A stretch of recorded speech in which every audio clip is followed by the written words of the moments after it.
Hey guys, it's Graham. Welcome back to Truckerman Reads.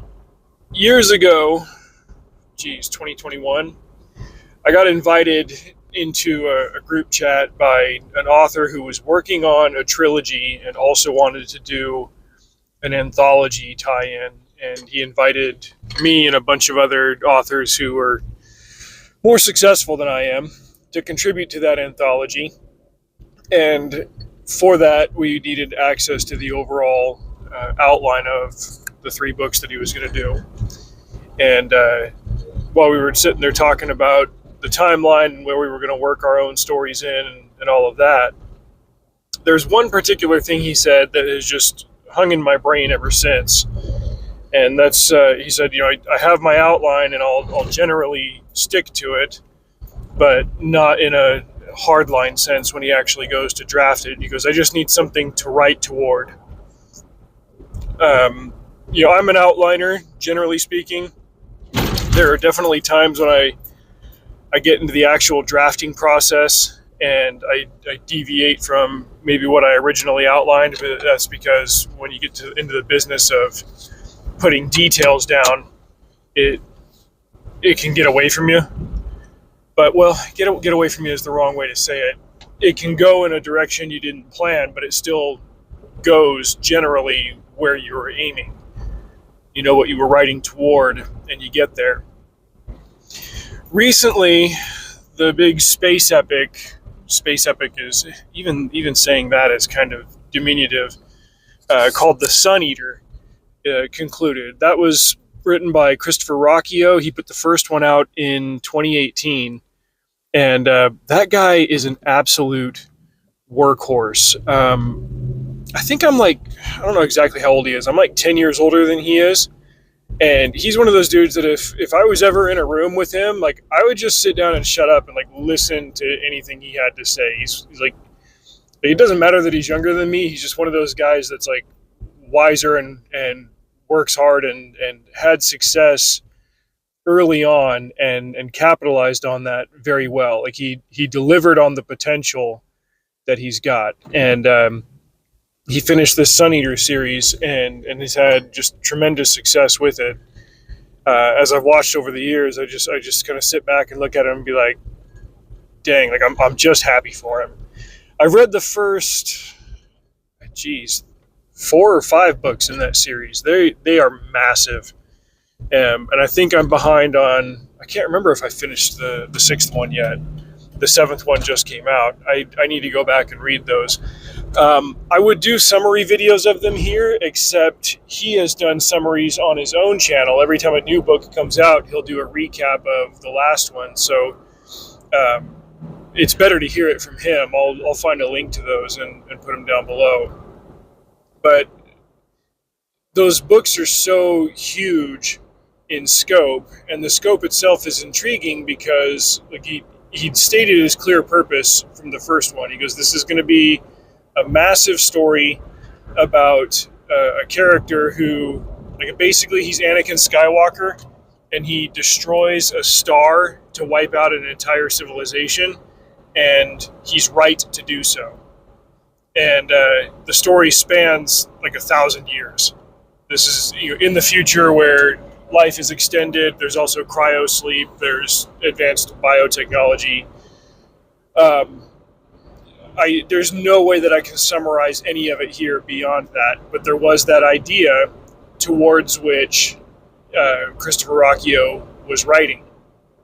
And with every book, he would very slowly and in detail walk closer towards his destination of showing this character, Hadrian Marlowe, on his quest to become this galactic villain. Like that still sounds so reductive. Like, this is a true epic in scope. Whenever I described this series to somebody, I was like, imagine if Dune and Silmarillion broke into the sacramental wine and retold the Anakin Skywalker story. But even that, like, just with how big and how detailed these books are, it's so much more than that. And this was his first book, like Empire of Silence, the first book. was his debut novel, and it's been a runaway hit ever since then. And he's been able to make a full-time career out of it, which, hey, he had his shot, and I'm sure it didn't just like fall into his lap. I've heard some interviews with him where he talked about his schooling and then the opportunities that he had working with different publishers, and what's gotten him to where he is now. So it wasn't like it was just a cakewalk, like it just landed on him. Like, he had a shot. What do they say? Luck is preparation meets opportunity. Like, in that sense, he had luck, but that's after he put all the sweat equity into being prepared. And then with this story, he had an idea to write towards, and then he had the tools to do it. I think about this specifically because my wife and I are rewatching Smallville, and we're coming up on the end of season 7. It is, broadly speaking, a throwaway TV show, but there is also a lot of writing stuff to take away from it. I tapped out in season 7 back when it was going on, so I never saw how this particular season ended, and I never really watched the rest of it. I had other stuff going on in my life. Season 7 was the one where the writer's strike happened in 2007, and that kind of derailed the production schedule for that one. So there are times when, like, the overall story gets really choppy and weird, and it moves off of the premise of season 1, where it's a high school kid, and he finds out that he's a space alien and he has superpowers, and it's like 90% grounded, 10% sci-fi or comic book or whatever you want to call it. And then as the show progresses, that ratio kind of inverts. There are definitely hokey episodes along the way. It's a product of the network that it was on and the time in which it was produced.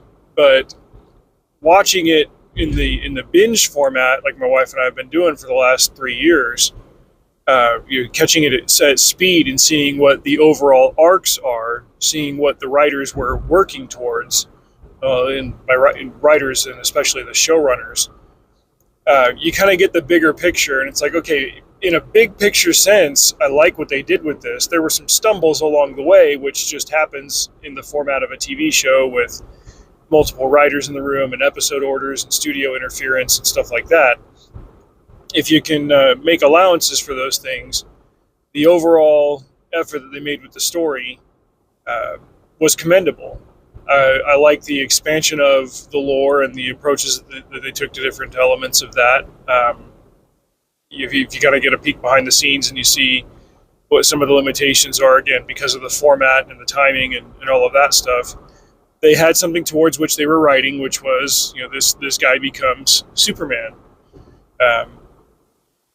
There's a lot to be said for that idea, and the difference between a show that ran 10 years on a network with 2 sets of showrunners and who the heck knows how many writers and executives wanting to throw their 2 cents in, versus somebody who is highly educated, very well read, visionary, and works like a horse.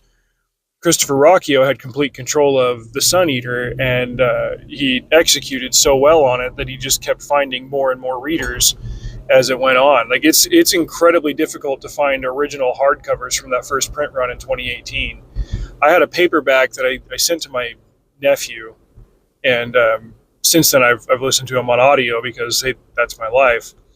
But I want to go back through them now and kind of take my time with them. I probably won't get to it next year. I've already got a whole bunch of big detailed reads scheduled for America's 250th. But in the spirit of, I like seeing people succeed, Christopher Rocchio is a guy who definitely has. And I'll find the links to those summary videos for the Sun Eater books. But I just wanted to kind of talk about this idea generally, how writers write towards something, and as long as they have the skill, they'll be able to slowly carve it out of stone and create something wonderful. And you also just commend a hardworking and capable writer who produced something great and had tremendous success with it. I like success. Let's all have more of it. Drive safe. See you out there.